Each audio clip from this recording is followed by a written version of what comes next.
নমস্কার বন্ধুরা, কেমন আছেন সবাই? আমি মিতা চলে এসেছি গ্রিন ফ্যামিলির নতুন একটি ব্লগে। মিতার কিচেনে আপনাদের সকলকে জানাই স্বাগত। তো দেখুন, আজকে আমি একটি মজাদার জুস বা শরবতের রেসিপি নিয়ে চলে এসেছি। সেটা হচ্ছে কাঁচা আম। এখন তো বাজারে কাঁচা আম অ্যাভেলেবেল সবসময় পাওয়া যাচ্ছে, 12 মাসই। তো যেহেতু প্রচণ্ড গরম পড়েছে, সেই গরমের মধ্যে দেখুন কাঁচা আমের দু ধরনের শরবত আমি নিয়ে চলে এসেছি। ছোট বড় সকলেরই যা খুব পছন্দের প্রিয়। তো এই শরবতটা বানাতে গেলে কি কি লাগবে সেটা আজকে আমি আপনাদেরকে দেখাবো। তো আপনারা সঙ্গে থাকুন, কেউ স্কিপ করে বেরিয়ে যাবেন না, ভিডিওটা অবশ্যই দেখতে থাকুন। তো চলুন আপনাদেরকে দেখাই আমি শরবতটা কিভাবে বানিয়েছি। তো চলুন বন্ধুরা, যেটা বললাম আজকে শুরু করব আমি আম পান্না বা কাঁচা আমের শরবত। তো তার জন্য দেখুন দুটো আম নিয়েছি। দুটো আম নিয়ে আমি এগুলোকে খুব ভালোভাবে প্রেসারে 2 থেকে 3টে সিটি দিয়ে রেখে দিয়েছিলাম। তারপর ওখান থেকে বের করছি। এটা দেখুন একটুখানি ফেটেছে, আর এটা দেখুন একদম এখান থেকে খোসাটা আলাদা হয়ে গেছে। এবার আমি খোসাটাকে আলাদা করে নেব, আর ভিতর থেকে যে শাঁসটা আছে সেটা বের করে নেওয়ার পর মিক্সির জারের মধ্যে আমি দিয়ে এটাকে পেস্ট করে নেব। তো চলুন আগে সেটাই করি। তো দেখুন দুটো আম চামচের সাহায্যে আমি এখান থেকে শাঁসটা বের করে নিয়েছি। তো দেখুন এটার মধ্যে এবার দিয়ে দেবো পরিমাণ মতন আমি চিনি, আর দিয়ে দেবো বিট লবণ। দেওয়ার পরে এটা মিক্সচারে খুব ভালোভাবে আমি ঘুরিয়ে এটা জুসটা বের করে নেব। তো দেখুন এটা আমার পেস্ট হয়ে গেছে। এই দেখুন জুসটা আমি বের করে নিয়েছি, কত সুন্দর হয়েছে। আর এই দুটো আম দিয়ে আমি আপনাদেরকে 2 ধরনের আজকে জুস বানিয়ে দেখাবো বা আমের শরবত বানিয়ে দেখাবো। তো তার জন্য সেটা দেখতে হলে বা জানতে হলে আপনাদেরকে ভিডিওটা প্রথম থেকে শেষ পর্যন্ত অবশ্যই দেখতে হবে, স্কিপ করে বেরিয়ে গেলে চলবে না। তো চলুন আগে খুব ভালোভাবে মিক্সার জারটা আমি খালি করে নিই। এবার দেখুন আমি আরেকটি কাঁচের বোল নিয়ে নিয়েছি। এবার এখান থেকে অল্প একটুখানি আমের এই যেটা পালটা আমি বের করেছিলাম সেটা আলাদা করে নেব।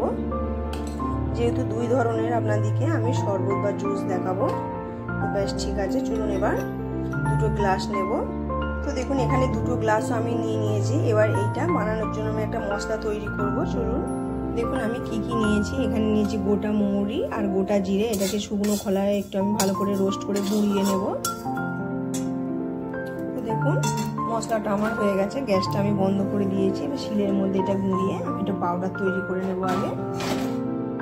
তো দেখুন এখানে জিরে আর মৌরিটা আমি গুঁড়ো করে পাউডারটা তৈরি করে নিয়েছি। এবার এটা এখন ঢাকা দিয়ে একটু রেখে দেবো। আর এখানে দেখুন কটা ফ্রেশ একদম পুদিনা পাতা নিয়েছি, এটাকে ভালো করে আমি ধুয়ে নিয়েছি। এটাকে আমি একটুখানি বেটে নেব। এরপরে দেখুন এই দেখুন পুদিনাটাও আমার পেস্ট করা হয়ে গেছে। এরপর 2 গ্লাস আমি জল নিয়েছি, এটা ঠান্ডা জল ফ্রিজের, সেটা হয়তো আপনারা দেখে নিশ্চয়ই বুঝতে পারছেন। এবার এর মধ্যে আমি 1 গ্লাস দিয়ে দিলাম, আর এইটার মধ্যে আমি 1 গ্লাস দিয়ে দিলাম। দেওয়ার পরে এই যে ভাজা মশলাটা যেটা আমি রেখেছিলাম এটা দুটোর মধ্যে অল্প করে সম পরিমাণ আমি দিয়ে দেব। আর আপনারা যারা টক মিষ্টি যেরকম খাবেন সেই অনুপাতে দেবেন। আর এটার মধ্যে দেখুন আমি পুদিনা পাতা যেটা পেস্ট করে রেখেছিলাম সেটা আমি দিয়ে দিলাম। তার ফলে দেখুন একই আম দিয়ে 2 ধরনের 2টো কালারের শরবত বানানো যাবে। তো চলুন আগে আমি ভালো করে এটা ফেটিয়ে নিই। তো দেখুন আমি হাতে করে এটা করব না, তাহলে কি হবে খুব ভালোভাবে মিশবে না। আমি একটা ডাল কাটা নিয়েছি, এইভাবে এটাকে আমি ভালো করে ঘুরে নিয়েছি এবং দেখুন এটা কত সুন্দর হয়েছে। এবার এটা খুব ভালোভাবে এইভাবে ঠুকে নিয়ে এটাকেও সেম ঠিক একই রকমভাবে এইভাবে আমি ঘেটে নেব। এটা কিন্তু খুব সুন্দর খেতে হয়। আপনারা কিন্তু এই গরমের মধ্যে বাড়িতে বানিয়ে খেতে পারেন, বা আপনারা যদি মনে করেন বোতলে ভরে ফ্রিজার করে রেখে দেবেন তাও কিন্তু পারেন। বাড়িতে গেস্ট এলে আপনারা দিতে পারেন। তাহলে দিদি ভাই বা বন্ধুরা আপনারা অবশ্যই এটা ট্রাই করবেন। আর আমার ভিডিও যদি আপনাদের ভালো লেগে থাকে আমাকে কমেন্ট করে অবশ্যই জানাবেন।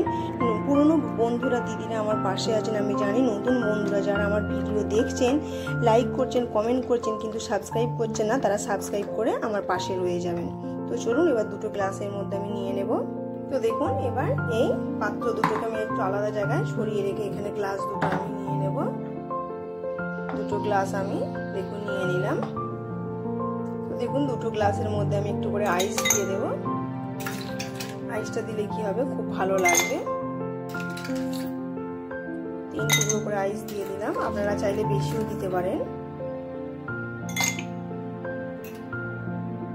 এরপরে চলুন আমি গ্লাসগুলোর মধ্যে আম পান্না বা আমের জুসগুলো সার্ভ করে দেব।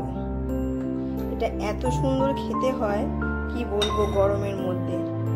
তাহলে দেখুন 2টো আম আমি সেদ্ধ করলাম, আর তাই দিয়ে 2 ধরনের শরবত হয়ে গেল। আপনারা চাইলে আরো বেশি করেও এটা বানাতে পারেন, এটা খুব ভালো লাগে।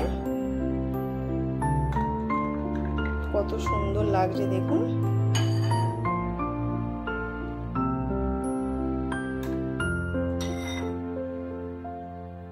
দেখুন কত সুন্দর লাগছে। তো এরপর দেখুন ওপর থেকে দেখুন আমি হালকা করে একটু জিরে গুঁড়ো আর মৌরির গুঁড়ো এইভাবে দিয়ে দেবো, যার ফলে সেটা আরো সুন্দর দেখতে লাগবে। আর 2টো লেবু দেখুন স্লাইস করে আমি কেটে নিয়েছি, এটা এইভাবে আমি দিয়ে দেবো, তাতে এটা আরো সুন্দর দেখতে লাগবে। তো আপনারা দেখতেই পেলেন যে আমি এটা কিভাবে বানালাম। তো আপনারাও এইভাবে এটা ট্রাই করতে পারেন, আশা করছি আপনাদের নিশ্চয়ই ভালো লাগবে। তো চলুন আজকের মতন ভিডিওটা আমি এখানেই শেষ করছি। আপনারা সবাই ভালো থাকবেন, সুস্থ থাকবেন, সাবধানে থাকবেন। আমার ভিডিও যদি ভালো লেগে থাকে, রেসিপি যদি ভালো লেগে থাকে, আমাকে কমেন্ট করে অবশ্যই জানাবেন আর একটা লাইক করে দেবেন। তো আজকের মতন টাটা।